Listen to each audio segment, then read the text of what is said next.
接下来要上场的这位朋友是今年第一次来到这个舞台，但是介绍他很简单，只需要3个字儿，叫 “gay”。我们掌声有请韩宇。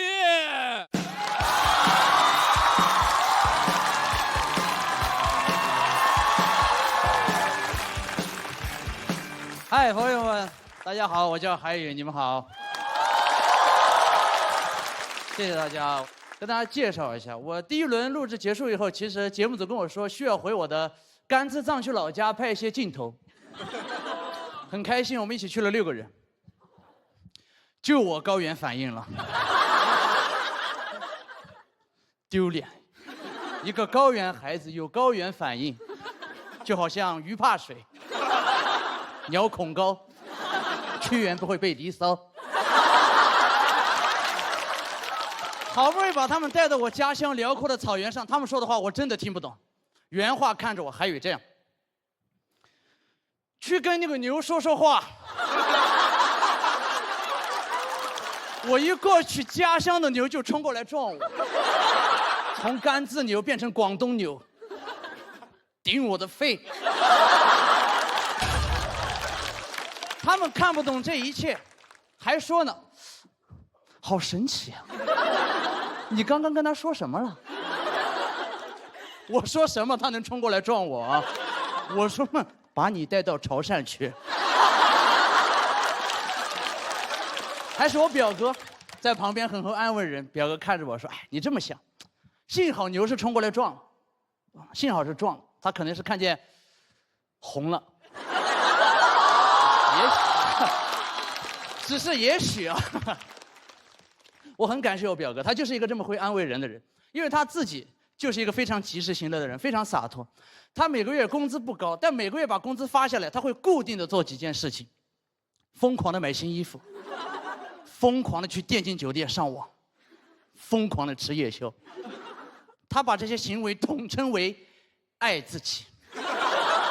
我说你这个也就叫喜欢自己，因为爱是克制。他说。那我最喜欢淘宝闪购，因为上淘宝闪购搜夏日拼团，点外卖拼团更优惠。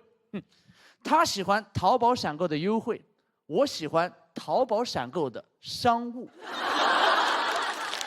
不喜欢他这个行为，因为他现在爱自己爱的有点太过了，爱的有点过。他经常借我的钱爱自己，以我的名字呼唤爱。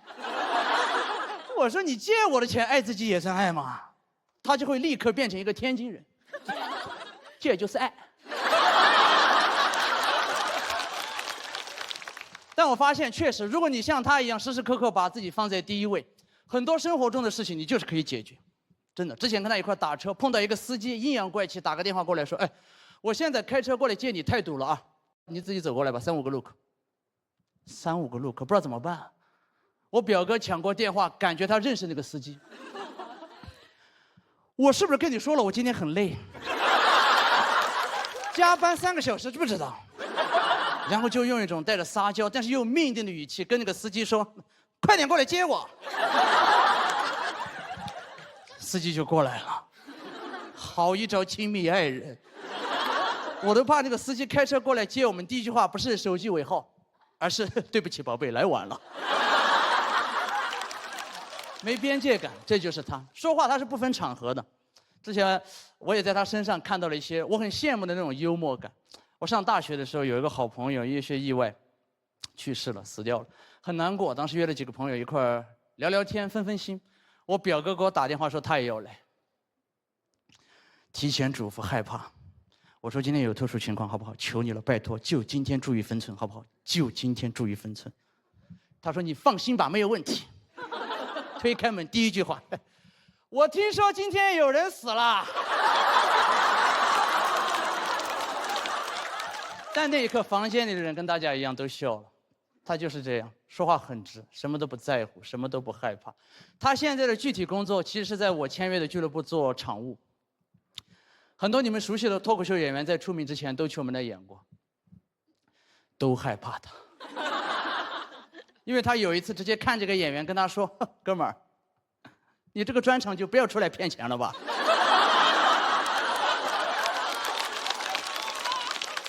演员还没红呢，脸就绿了。说咱们这 report 是当面发吗？他现在也进步了，已经学会阴阳了。但凡有一个外地演员在我们俱乐部演差了，他就会在那儿喊，他说：“哎呦，咱们这个剧场安检是真严格哈，炸的东西一个带不进来。”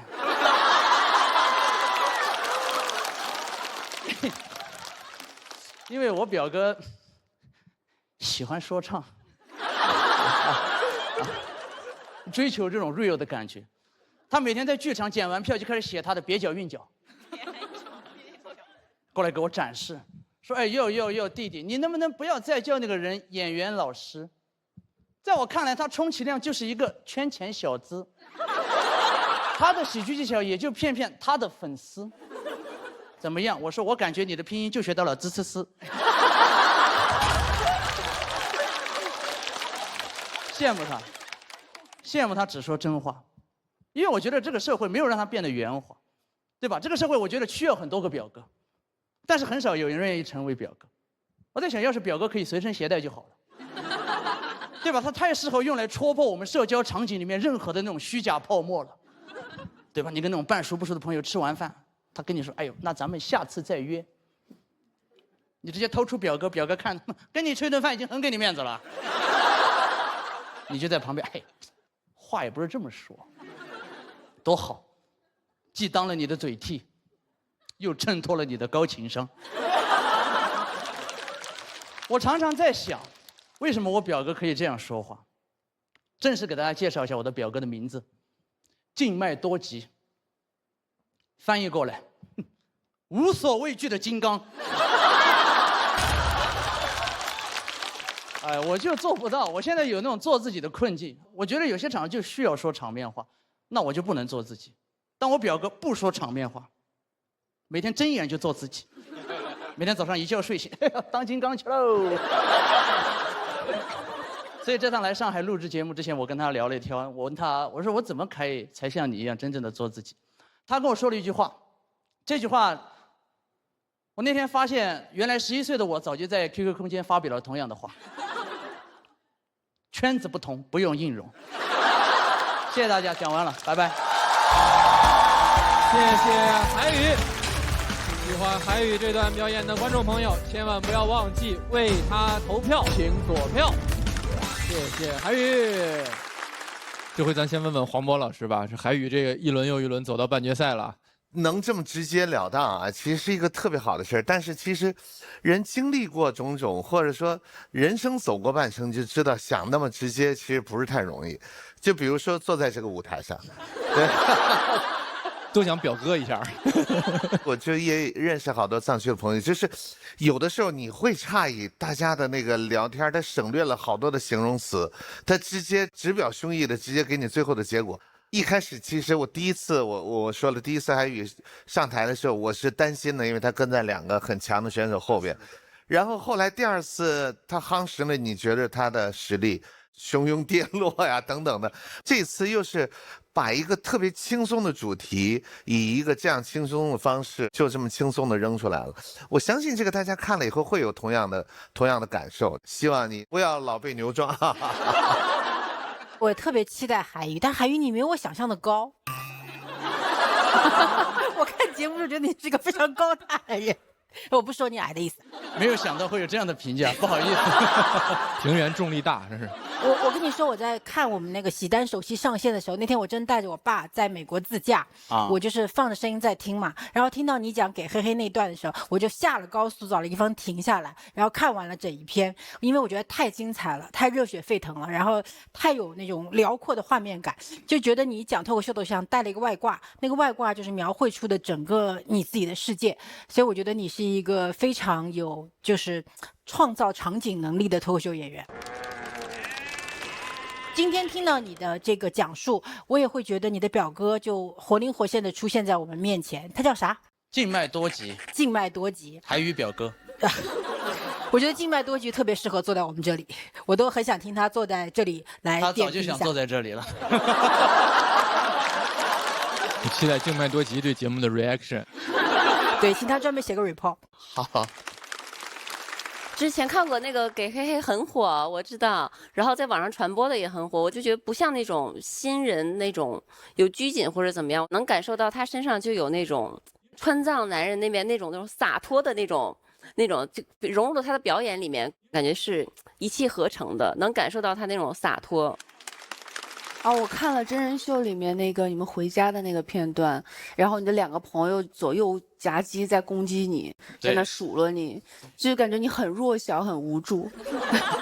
然后他们就是那种很就是像你表哥那样的人，对。然后但是能明显的感觉到你是到了大城市之后，你其实自己会磨掉很多棱角，或者是你的心绪变得更内耗了一些的感觉吧。对，是有一点。我觉得他很有意思，我就把表哥分享给大家。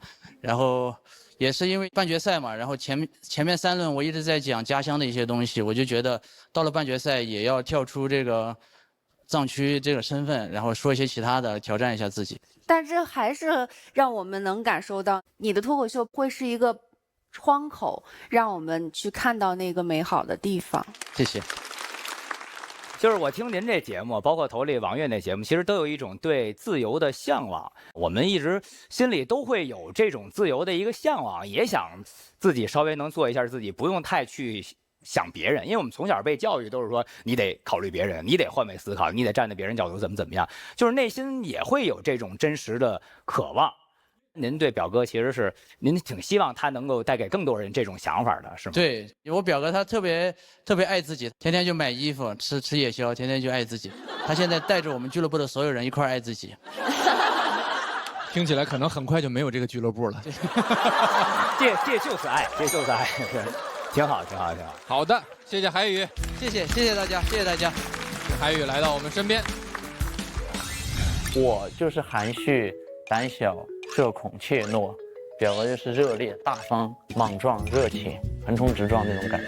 表哥的边界感都在我这儿，不好意思。他作为一个30岁的人，在这个社会上生存，他完全不考虑后路，就每天开开心心的生活。他就经常说这句话：“你焦虑啥呀？你看我就从不焦虑。”做我一天只干2件事情：练帅工作 ，Let's go。他的口头禅是用标准的四川方言说帅，一定要歪头，帅，买彩票中了，帅，吃到一顿好吃的夜宵，帅，弟弟晋级了，帅，打游戏是帅，这韵脚太帅了，嘿嘿，帅。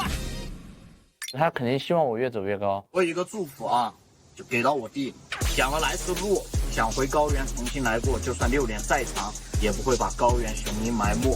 但是他也说过，要是走太高的话，家里就剩我一个废物了。我表哥幽不幽默？